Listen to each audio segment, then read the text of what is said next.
você! Eu sou a Fabi e hoje eu vim contar uma historinha pra vocês. Hoje o vídeo vai ser um pouquinho diferente. Como tem muita gente falando comigo que tá conhecendo o budismo e gostaria de saber um pouquinho mais do que veio antes, então hoje vamos começar lá de trás. Então eu vou usar como fonte o livro Síntese do Budismo e eu vou contar hoje de forma bem resumida a vida de Sakyamuni. Senta que lá vem a história. Era uma vez, entre os séculos 5 e 6 a.C., um reino distante lá no sul do Nepal, que eram governados por um rei chamado Suddhodana e rainha Maya.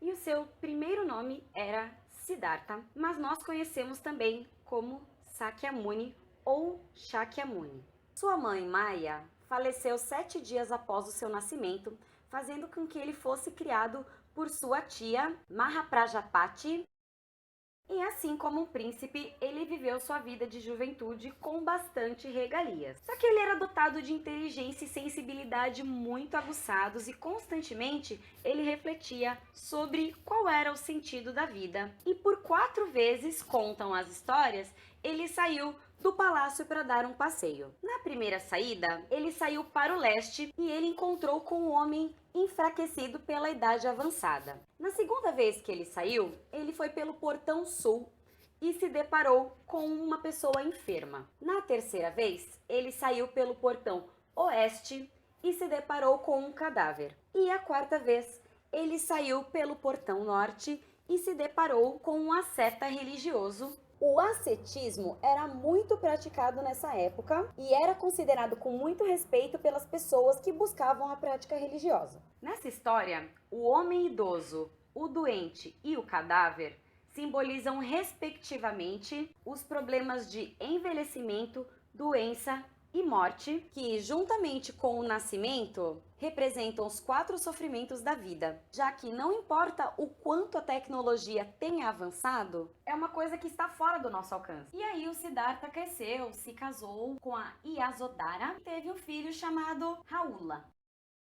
Mesmo com família e tal, um belo dia ele pensou: vou sair e vou tentar solucionar esses problemas. Aí ele resolveu abdicar do trono, pegou as coisas dele e foi embora rumo ao sul, rumo em busca da verdade. E aí ele chegou a Rajagrida. Rajagriha. E aí ele chegou a Rajagriha, capital do reino de Magadha. E lá ele se dedicou à prática religiosa com seu primeiro mestre, Alarakalama,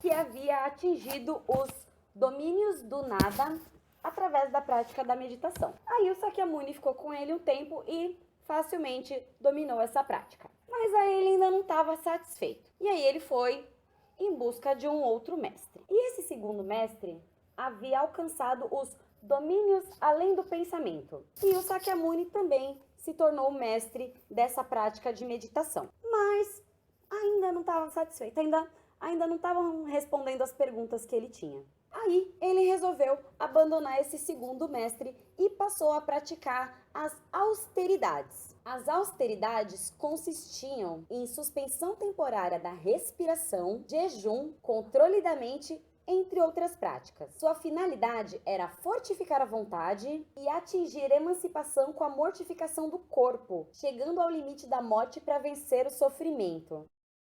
E o Sakyamuni ficou praticando essas austeridades ao longo de 6 anos. E ele era tão rigoroso na prática dele que os outros religiosos ficavam até meio assustados. Porém, mesmo com essas práticas, ele ainda não tinha buscado o que ele procurava. E aí, acabou deixando essa prática de lado também. E para recuperar o corpo dele dessa situação de quase morte, ele começou a se fortalecer comendo coalhada que uma moça chamada Sujata levava para ele. Era uma moça que morava na vila próxima onde ele praticava as austeridades.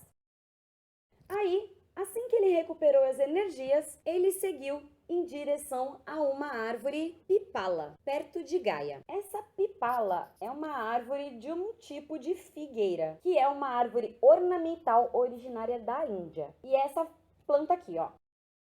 E ó, o Siddhartha aí, ó. Agora, veja bem, pensa comigo. Quem hoje em dia, um príncipe com dinheiro, com carro, com fama, ia sair com a roupa do corpo e falar: vou buscar iluminação? E aí, assim que ele sentou nos pés dessa figueira, ele entrou em estado de meditação e assim ele permaneceu até o dia em que ele atingiu a iluminação. E aí, depois que ele atingiu a iluminação, aquela figueira começou a ser chamada de Bodhi. Só que aí, durante as 5 primeiras semanas que ele atingiu o estado de iluminação, ele ficou lá feliz da vida. Pô, da hora, consegui e tal.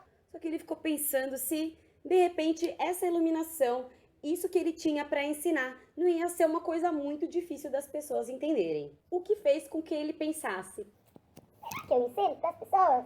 Será que eu me ensino? O que eu faço?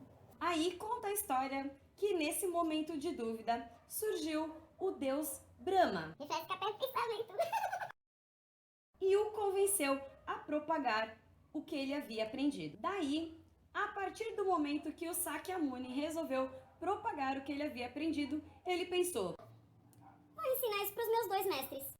só que eles já tinham morrido. Aí, ele pensou em ensinar isso para 5 monges que praticavam com ele o ascetismo. Porque aí, quando o Siddhartha parou com essa prática, eles acharam que ele havia desistido de buscar o caminho da iluminação e se afastaram, se retirando para um outro lugar chamado Parque do Gamo, onde continuaram com a prática de austeridades. Aí, o Sakyamuni resolveu ir lá no Parque do Gamo atrás deles. Aí, quando eles viram ele chegando, eles já começaram a se afastar, já pensando tipo: Pô, esse cara renegou a religião. e começaram a ignorar o Siddhartha. No entanto, quando o Siddhartha se aproximou, eles acabaram ficando impressionados com a sua dignidade e resolveram parar para ouvir a sua pregação.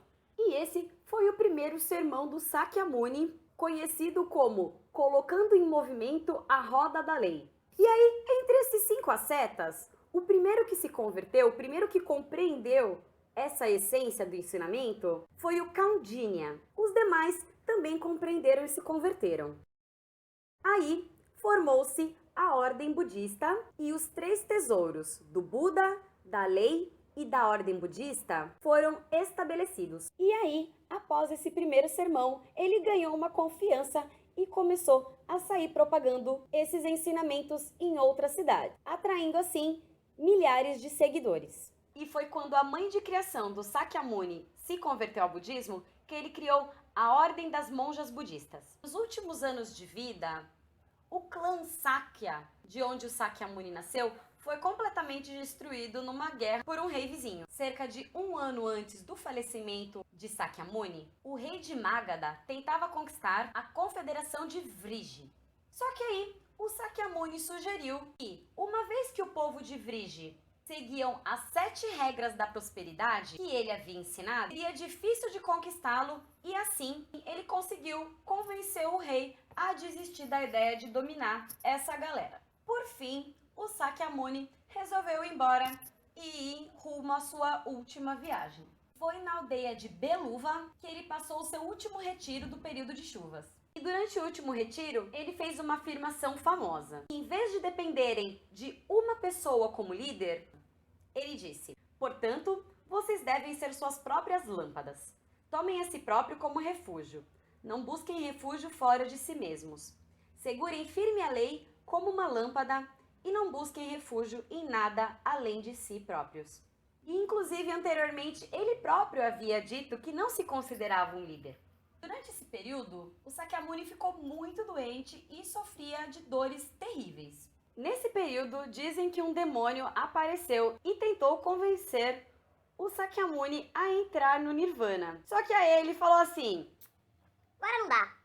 Pelo menos não pelos próximos 3 meses. Então, volta depois. sabendo que o fim estava próximo, Sakyamuni deixou aos seus discípulos as instruções referentes à ordem budista. Ele disse: não devem pensar que as palavras de seu mestre não existem, nem tampouco que perderam seu mestre. Os ensinos e preceitos que lhes ensinei serão seu mestre. Dessa forma, Sakyamuni explicou que seus discípulos deveriam confiar na lei como seu líder. E aí, assim que ele se recuperou, ele foi para a cidadezinha vizinha, que chamava Vaishali. Só que lá, ele adoeceu de novo após comer uma refeição oferecida pelo ferreiro. E constam nos escritos que a sua doença incluía diarreia. Eu não sei porque que eu tô dizendo isso. Incluía diarreia e hemorragia intestinal. Isso é um dado bem nojento. Desculpa, gente. Qual a causa da morte do Buda? Não sei, eu sei que ele tinha hemorragia. E mesmo com toda essa dor, ele conseguiu continuar sua jornada até que ele chegou num bosque de árvore sal, que é essa árvore aqui, nos arredores da cidade. E ele calmamente deitou-se sobre o seu lado direito, com a cabeça voltada para o norte. E as últimas palavras de Sakyamuni foram: a morte é inerente a todas as coisas compostas. Busquem a salvação com dedicação. E faleceu. Resumidamente, Sakyamuni despertou para a lei da vida que permeia o universo, a natureza, o ser humano e todos os outros fenômenos. Então, o budismo, ele é o ensino de um ser humano que com seu próprio esforço despertou para a lei da vida existente dentro de si mesmo. E por hoje é só. Eu espero que vocês tenham gostado da historinha de hoje. Se você gostou, não esquece de deixar o seu like aqui embaixo, deixar um comentário aqui de sugestões para os próximos vídeos e não se esqueça de compartilhar para mais pessoas conhecerem essa história. E vocês não se esqueçam também de me seguir lá nas redes sociais, caso vocês queiram também fazer alguma pergunta para eu responder em um vídeo próximo. Então é isso, um beijo, tchau, tchau!